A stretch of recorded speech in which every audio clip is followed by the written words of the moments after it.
Momen Rayanza Semringah bertemu Susrini jadi sorotan.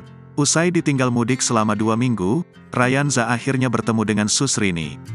Bahkan, Rayanza tak henti tersenyum bahagia bertemu lagi dengan Susrini. Kedekatan Rayanza dengan Susrini memang jadi sorotan. Pasalnya, adik Rafathar Malik Ahmad tersebut nampak begitu sayang dengan Susrini. Setelah 2 minggu ditinggal mudik, memang Rayanza nampak uring-uringan.